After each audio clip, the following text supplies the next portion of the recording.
pada tahun 1965, sebuah masa di mana perang saudara sudah berada di ujung tanduk. Di sana, kita diperkenalkan dengan seorang kapten kapal yang sedang berdiri di bawah kegelapan malam sambil memandangi sebuah koin emas di tangannya. Tanpa membuang waktu, sang kapten langsung memerintahkan anak buahnya untuk membuat belasan peti kayu berat ke dalam lambung kapal kargo miliknya, di mana pada setiap permukaan peti tersebut bertuliskan CSA. Namun, ketenangan mereka tidak bertahan lama ketika tiba-tiba serentak tembakan meriam menghantam area pelabuhan entah dari mana, yang seketika memicu kekacauan besar. Merasa posisi terancam, sang kapten mengambil keputusan nekat dengan segera menurunkan kapalnya ke laut lepas. Namun, tepat di momen tersebut, ia juga mematikan seluruh mesin kapal agar keberadaan mereka tidak terdeteksi oleh musuh yang terus memburu, yang membuat kapal itu terombang-ambing di tengah laut. Tetapi untungnya, rencana cerdik itu berhasil berjalan mulus, yang membuat mereka lolos dari kejaran maut.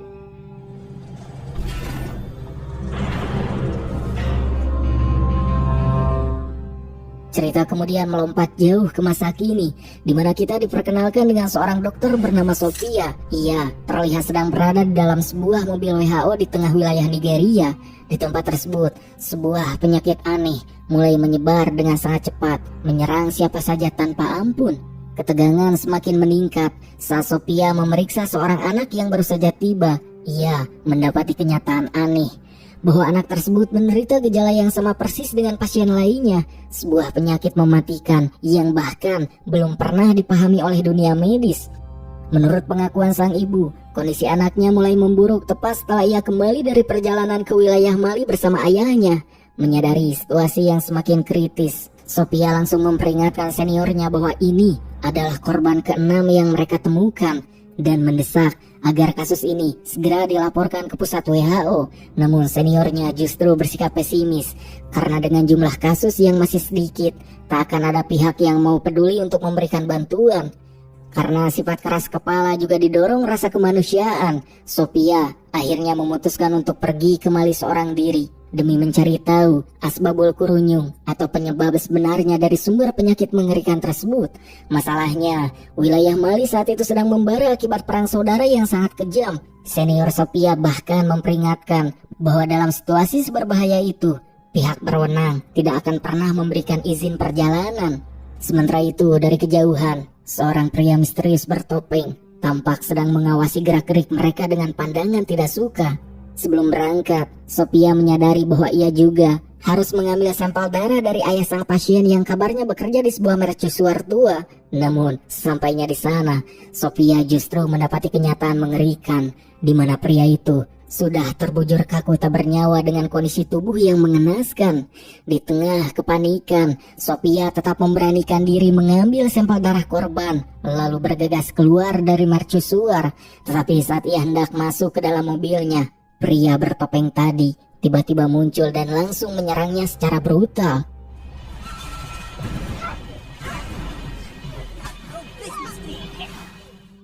Di saat yang sama, di perairan dekat mercusuar, terlihat seorang pria bernama Dick sedang berlayar santai. Mendengar ada keributan, Dick bertindak cepat dan langsung menerjang pria bertopeng tersebut untuk menyelamatkan Sophia. Pertarungan sengit pun terjadi. Namun sayangnya, pria bertopeng berhasil merebut tas berisi sampel milik Sophia sebelum akhirnya menghilang tanpa jejak. Singkatnya, ketika Sophia sadar kembali, ia mendapati dirinya sudah berada di dalam sebuah kapal besar bernama Numa, sebuah kapal canggih yang ternyata digunakan oleh sekelompok pemburu harta karun.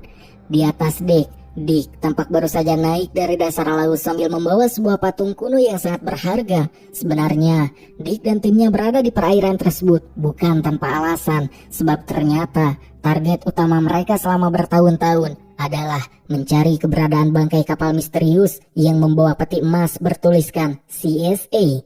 Namun hingga saat ini, pencarian mereka selalu berakhir nihil tanpa petunjuk sama sekali.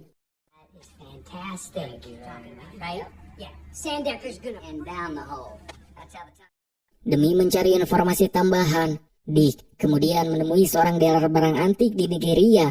Hingga di tengah kemeriahan pesta museum, patung tersebut diperlihatkan kepada para tamu, di mana nilainya ditaksir bisa mencapai miliaran rupiah. Pertemuan Dick dengan dealer tersebut memicu kejutan besar ketika sang dealer tiba-tiba mengeluarkan sebuah koin emas kuno berkode CSA. Begitu melihatnya, Dick langsung tersentak karena koin itulah yang menjadi impian terbesarnya selama ini. Dan ketika ditanya dari mana koin itu berasal, sang dealer menjawab bahwa ia mendapatkannya dari seseorang di wilayah Mali. Sementara itu, di tempat yang sama, hadir pula James Kaskolor, pria kaya raya yang mendanai seluruh operasional kapal Numa. Mengetahui James memiliki koneksi kuat di Mali, Sophia langsung mendekat dan memohon bantuan agar diizinkan ikut masuk ke wilayah konflik tersebut demi menyelidiki wabah penyakit. James awalnya menolak karena menganggap rute tersebut terlalu berbahaya, namun ia pun berjanji akan mencoba mencarikan jalan keluar. Hingga beberapa saat kemudian, Dick datang dan langsung menunjukkan koin CSA kepada James, sambil menjelaskan keyakinannya bahwa bangkai kapal yang mereka cari selama ini sebenarnya berada di sekitar Mali. Mendengar hal itu, James yang sangat gembira langsung memberikan izin penuh kepada Dick untuk melakukan pencarian di Mali selama 3 hari. Imagine. You'll never hear another word about this. Fellas, just bought yourself a boat trip. Make it a case. Keesokan harinya, saat Dick dan temannya yang bernama Al tiba di pelabuhan, mereka dikejutkan oleh kehadiran Sophia dan Dr. Seno yang rupanya sudah menunggu di sana atas izin James. Tanpa membuang waktu, kelima orang itu pun langsung berangkat menyusuri sungai menuju pedalaman Mali.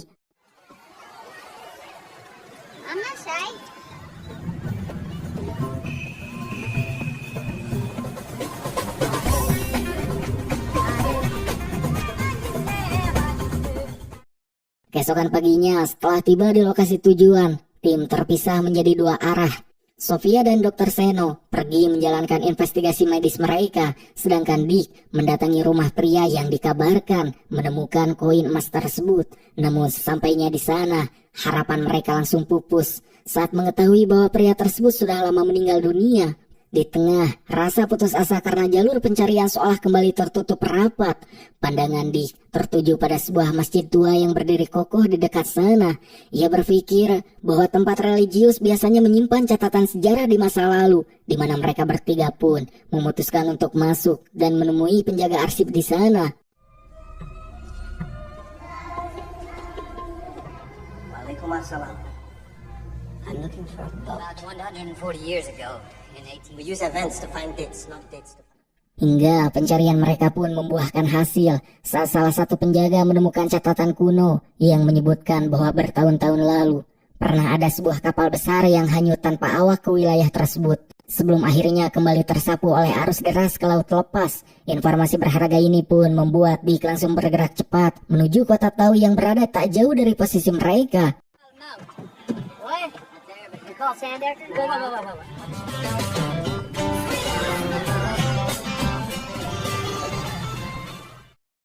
Namun, di tengah perjalanan menyusuri sungai, sebuah keanehan terjadi saat mereka mendeteksi adanya endapan tanah merah menyerupai karat khusus yang menempel di bagian bawah perahu mereka. Dick menyadari bahwa keberadaan tanah semacam itu di aliran arus sungai yang deras adalah sesuatu yang sangat tak masuk akal, dan itu artinya menandakan adanya aktivitas tersembunyi di sekitaran sana. Hingga ketegangan semakin memuncak ketika tiba-tiba sebuah kapal patroli militer bersenjata lengkap mulai mendekat dan langsung menghadang perahu mereka. Para tentara dengan agresif berteriak menanyakan keberadaan 2 dokter asing yang datang bersama mereka. Rupanya Jenderal Kazim, sang penguasa diktator setempat, telah mengetahui pergerakan Sophia dan memerintahkan penangkapan sebelum rahasia besar mereka terbongkar. Another thing, General, if I may Because say. 506 poor souls escaped from I Mali. think you should control the movement. You take care of your business. Dick yang mulai mencium adanya keterlibatan militer dalam wabah penyakit ini mencoba tetap tenang. Ia berpura-pura tak memahami bahasa setempat dengan baik dan meminta kapal tentara untuk mendekat agar mereka bisa berbicara pelan-pelan. Dick kemudian melemparkan seutas tali ke arah kapal militer tersebut, dan begitu tali berhasil diikat oleh tentara, Dick langsung memberikan isyarat kepada Al untuk menginjak gas dan menjalankan kapal dengan kecepatan penuh, yang seketika kapal militer yang terikat itu pun terbalik menghantam permukaan, membuat Dick dan yang lainnya pergi melarikan diri. Namun, bahaya belum berakhir, sebab di depan mereka ternyata sudah menunggu 2 kapal patroli lain yang langsung menghujani mereka dengan tembakan senapan mesin.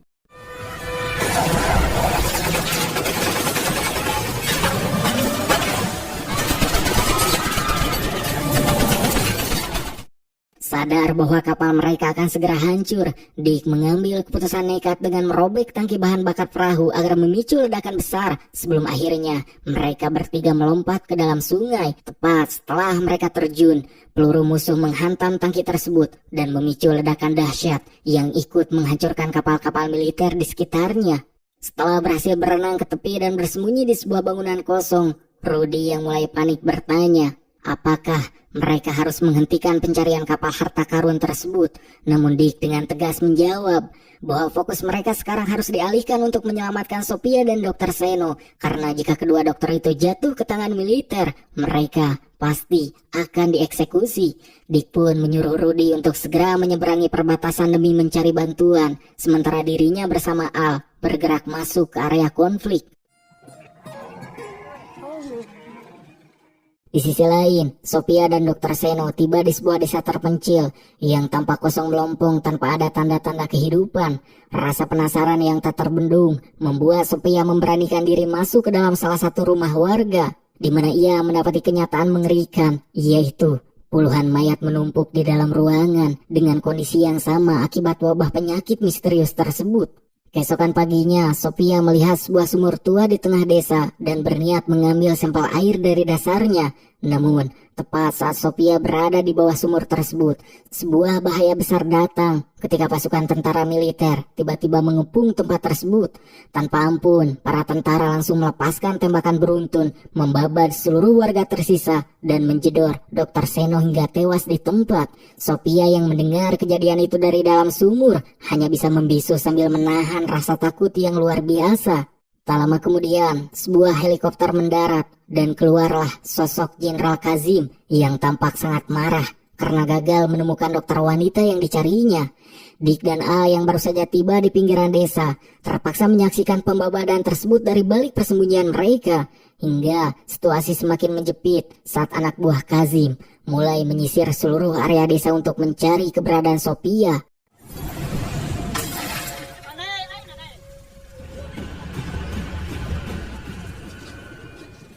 Di tengah kekacauan tersebut, nyawa Dick nyaris melayang saat seorang tentara menodongkan bedil ke arahnya.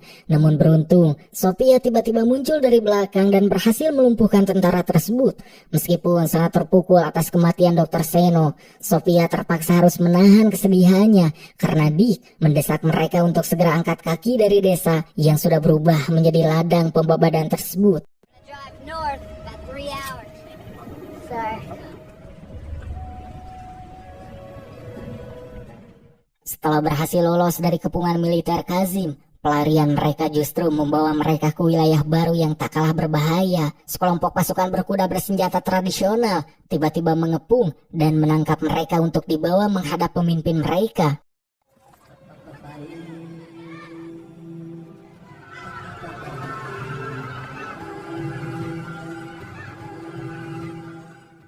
Saat diinterogasi mengenai tujuan kedatangan mereka, Sophia dengan jujur menjelaskan bahwa dirinya adalah seorang dokter dari WHO yang sedang melacak sumber wabah penyakit mematikan. Mendengar penjelasan tersebut, sikap pemimpin bernama Gopal kemudian melunak dan ia langsung membawa mereka ke sebuah ruangan besar yang dipenuhi oleh tumpukan mayat rakyatnya yang tewas akibat gejala yang sama. Setelah melakukan pemeriksaan cepat pada sampel air di wilayah tersebut, Sophia menemukan sebuah fakta mengejutkan bahwa air di tempat itu telah tercemar oleh zat racun kimia tingkat tinggi. Sebuah kondisi yang mustahil terjadi secara alami melainkan sengaja dilakukan oleh seseorang. Mengetahui wilayahnya sengaja diracuni, Raja Gopal akhirnya sepakat untuk memberikan bantuan penuh kepada mereka demi menemukan dari mana sumber racun itu berasal. That my cup, this is your art. 1936 album song. Sementara itu, Al yang sedang bermain bola tanpa sengaja menendang bolanya ke sebuah celah bebatuan kuno. Saat mengambil bola tersebut, ia dikejutkan oleh pemandangan dinding gua yang dipenuhi oleh lukisan-lukisan purba dan yang membuat bulu kuduknya berdiri, yaitu salah satu lukisan tersebut dengan sangat jelas menggambarkan siluet sebuah kapal perang yang selama ini mereka cari. Penemuan ini pun membuat Dick langsung menyadari sebuah teori yang masuk akal bahwa kapal misterius CSA sebenarnya tak pernah tenggelam di laut lepas, melainkan terdampar dan terkubur di bawah hamparan gurun pasir setelah sungai besar yang mengalir di daerah itu mengering ratusan tahun lalu. Hingga saat mengamati peta lukisan tersebut lebih detail, mereka juga melihat adanya gambar sebuah benteng pertahanan kuno di sepanjang jalur bekas aliran sungai bawah tanah. Dick menduga bahwa limbah beracun yang mencemari air warga sengaja dialirkan melalui jalur sungai purba yang sekarang mengalir di bawah tanah gurun tersebut. Tanpa membuang waktu lagi, mereka bertiga memulai perjalanan nekat melintasi gurun gersang mengikuti jalur sungai kuno yang sudah mati.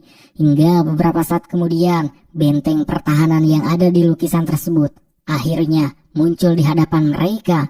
Namun ada satu hal aneh yang membuat mereka curiga. Tepat di balik benteng terpencil itu berdiri sebuah fasilitas megah pembangkit listrik tenaga surya milik perusahaan Maskot. Sebuah proyek skala besar yang terasa sangat tak masuk akal dibangun di tengah gurun terisolasi tanpa adanya aktivitas penduduk sivil. Melihat ada sebuah kereta logistik yang sedang bergerak masuk ke arah area pabrik, Dick memberikan isyarat kepada James dan Sophia untuk menyelinap masuk ke dalam salah satu gerbong secara diam-diam.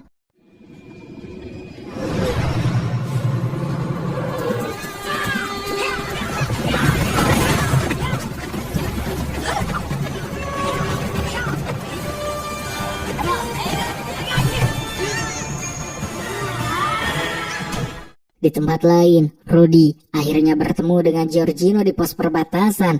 Rudy menyadari bahwa noda merah yang menempel pada pakaiannya memiliki struktur kimia yang sama dengan karat aneh pada perahu mereka sebelumnya. Dan setelah dilakukan pengujian laboratorium yang cepat, hasilnya membuat mereka benar-benar terkejut dan langsung menyadari skala bahaya yang sedang terjadi. Sementara itu, Dick dan timnya berhasil menyusup jauh ke dalam fasilitas Maskot. Di sana, mereka mendapati kenyataan mengerikan bahwa tempat megah tersebut sebenarnya hanyalah kedok untuk mengolah dan memusnahkan limbah radioaktif berbahaya dari berbagai negara dengan memanfaatkan panas ekstrim dari panel surya gurun. Ketegangan semakin memuncak ketika Sophia melihat beberapa kontainer sedang dipindahkan menuju ruang bawah tanah.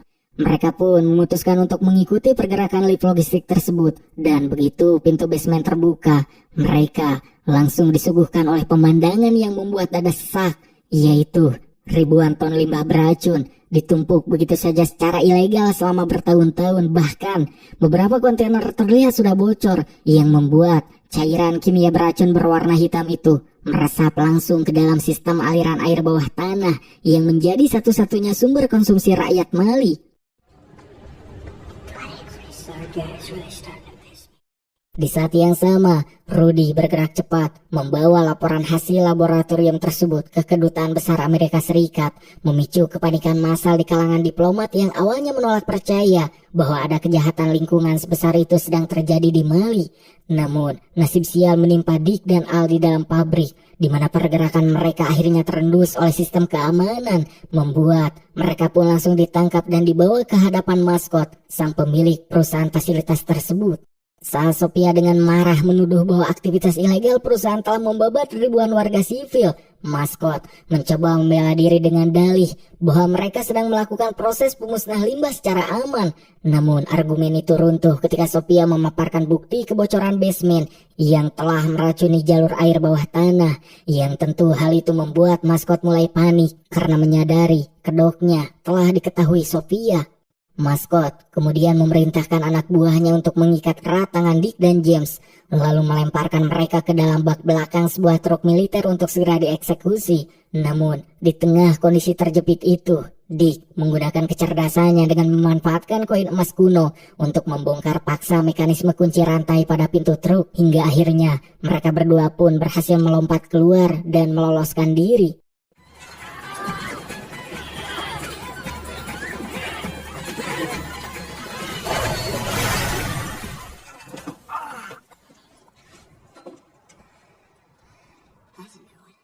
Di dalam kantor fasilitas, maskot segera menemui Jenderal Kazim untuk melaporkan bahwa investigasi Sophia telah mengancam keberadaan pabrik. Namun dengan sikap dingin dan kejam, Kazim menegaskan bahwa ia tak peduli berapa banyak rakyatnya yang innalillahi terkena racun selama aliran uang suap bulanan dari maskot tetap masuk ke rekeningnya tepat waktu. Sementara itu, pelarian Dick dan Al berubah menjadi mimpi buruk yang baru saat mereka terdampar di tengah hamparan gurun pasir yang sangat luas tanpa membawa persediaan air sedikit pun. Dengan kondisi tangan yang masih terikat besi berat, mereka terus berjalan tanpa arah hingga tubuh mereka pun berada di ambang batas dehidrasi ekstrim. Hingga tepat di saat mereka hampir menyerah pada maut, pandangan Dick tertuju pada sebuah bangkai pesawat terbang tua yang hancur akibat kecelakaan bertahun-tahun lalu. Meskipun kondisi badan pesawat sudah rusak parah, Dick menyadari bahwa roda dan bagian ekor pesawat tersebut masih bisa dimanfaatkan, di mana dengan sisa tenaga yang ada, mereka menyeret bangkai pesawat tersebut di atas pasir, menjadikannya sebuah kendaraan seluncur yang berhasil membawa mereka mencapai sebuah pos komunikasi di desa terdekat.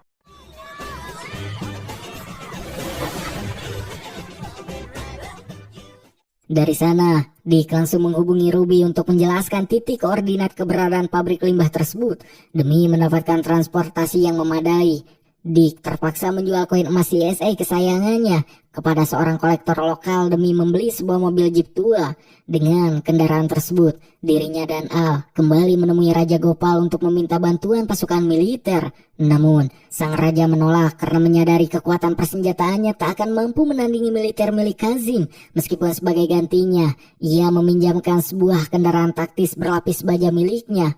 Menggunakan mobil tempur tersebut, Dick dan James langsung melaju dengan kecepatan penuh menuju fasilitas pembangkit listrik dan menerobos paksa barikade gerbang utama.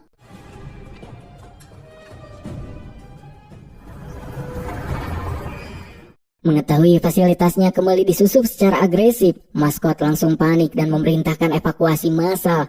Namun saat Dick berhasil menembus ruang kendali utama, ia mendapati kenyataan aneh bahwa seluruh tempat itu sudah kosong melompong.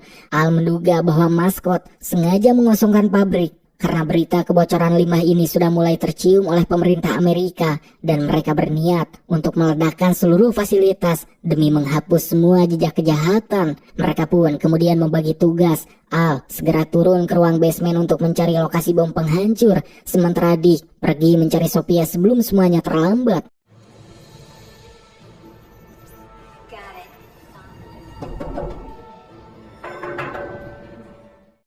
Di saat yang sama, sebuah helikopter militer tampak mendarat di atas atap dek pabrik. Maskot terlihat menyeret Sophia secara paksa untuk ikut naik ke dalam helikopter. Namun tepat ketika helikopter mulai terangkat, Dick muncul dan langsung terlibat perkelahian sengit dengan para pengawal maskot di ujung landasan.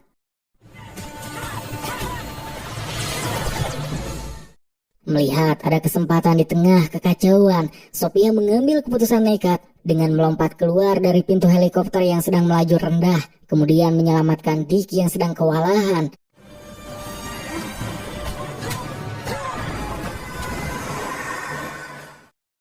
Sementara itu, di ruang bawah tanah, Al berhasil menemukan bom waktu yang disembunyikan di dalam kontainer utama dan langsung menonaktifkan sistem pemicunya dalam hitungan detik sebelum ledakan terjadi.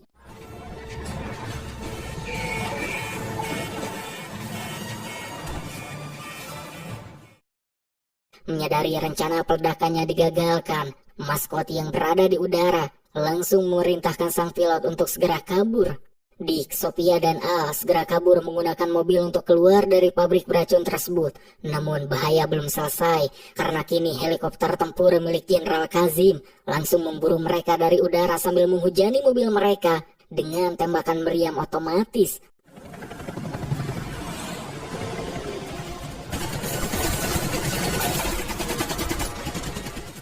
Dalam kondisi terjepit di tengah kejaran helikopter, Dick berteriak menyuruh Al untuk melemparkan sisa-sisa bahan peledak yang sempat ia bawa dari ruang basement ke arah jalur belakang mobil. Yang mana rencana nekat itu pun berhasil, di mana setiap kali peluru dari helikopter mengenai bahan peledak tersebut di atas pasir, sebuah ledakan beruntun yang sangat dahsyat langsung tercipta, menghasilkan badai debu yang mengaburkan pandangan Kazim, hingga helikopternya terpaksa bermanuver menjauh. Namun, rentetan ledakan besar besar di atas permukaan gurun tersebut justru memicu sebuah fenomena alam yang tak pernah diduga oleh siapapun.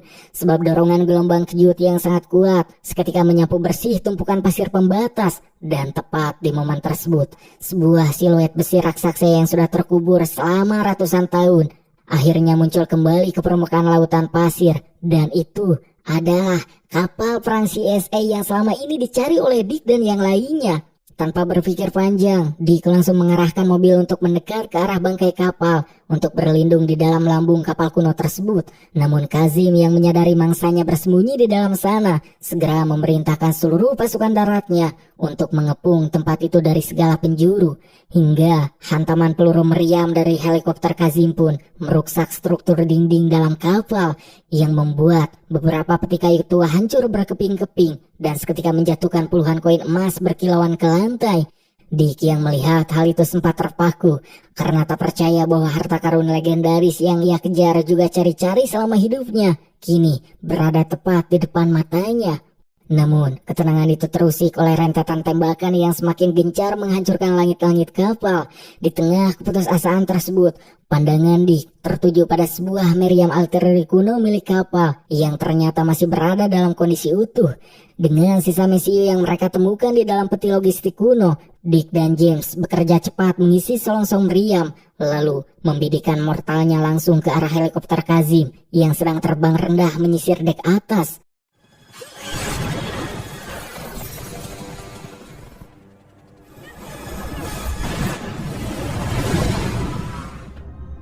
Melihat pemimpin tertinggi mereka tewas secara tragis, seluruh bawahan Kazim yang mengepung kapal langsung menurunkan senjata mereka dan menyatakan menyerah tanpa syarat.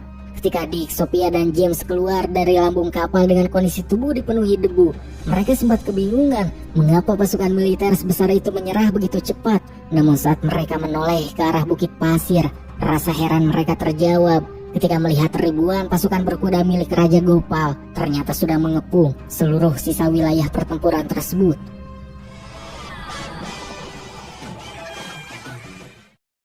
Sementara itu, di belahan bumi lain, seorang agen rahasia internasional berhasil mengendus seluruh rekam jejak kejahatan lingkungan yang dilakukan oleh maskot. Sang agen secara diam-diam menyusup ke dalam ruang kerja pribadi maskot dan mencampurkan cairan racun kimia. Racun kimia yang sama yang digunakan maskot untuk membabat rakyat Mali. Sementara itu, di sisi lain, Dick dan Sophia terlihat menghabiskan waktu kebersamaan mereka dengan penuh canda tawa. Di balik kebahagiaan itu, sebuah keputusan mengejutkan ternyata sudah diambil oleh Dick, di mana ia memilih untuk meninggalkan seluruh harta karun emas CSA dan menyerahkan kepemilikannya secara penuh kepada Raja Gopal serta seluruh rakyat Mali. Ia berharap harta karun tersebut bisa menjadi modal utama untuk memulihkan kembali kehidupan warga yang telah hancur akibat tragedi limbah beracun. Film ini bukan sekadar tentang emas atau perang. Film ini menunjukkan bagaimana banyak orang sekarang rela melakukan apapun demi uang dan kekuasaan, bahkan jikalau itu harus menghancurkan hidup orang lain. Di sini kita bisa sedikit belajar dari sosok Dick yang memilih kehilangan seluruh emas demi menyelamatkan kehidupan rakyat Mali. Dan dari sikap seperti itu terlihat jelas bahwa nilai manusia bukan dilihat dari seberapa kayanya, tapi dari apa yang ia lakukan untuk orang lain. Pun kehancuran maskot dan Jenderal Kazim juga jadi bukti jikalau kejahatan tidak selalu langsung dibalas, tapi akibatnya pasti datang. Mungkin hukum bisa dibeli, berita bisa ditutupi, dan manusia bisa pura-pura lupa, tapi setiap tindakan tetap punya konsekuensi. Cepat atau lambat, orang yang membangun hidup di atas penderitaan orang lain akan hancur oleh perbuatannya sendiri. Seperti perkataan Umar bin Khattab, jangan tertipu dengan kehidupan seseorang yang terlihat mewah, karena bisa jadi semua itu dibangun dari sesuatu yang haram. Dan pepatah barat pernah mengatakan, when wealth is lost, nothing is lost, but when character is lost, everything is lost. Artinya, ketika harta hilang, sebenarnya belum ada yang hilang.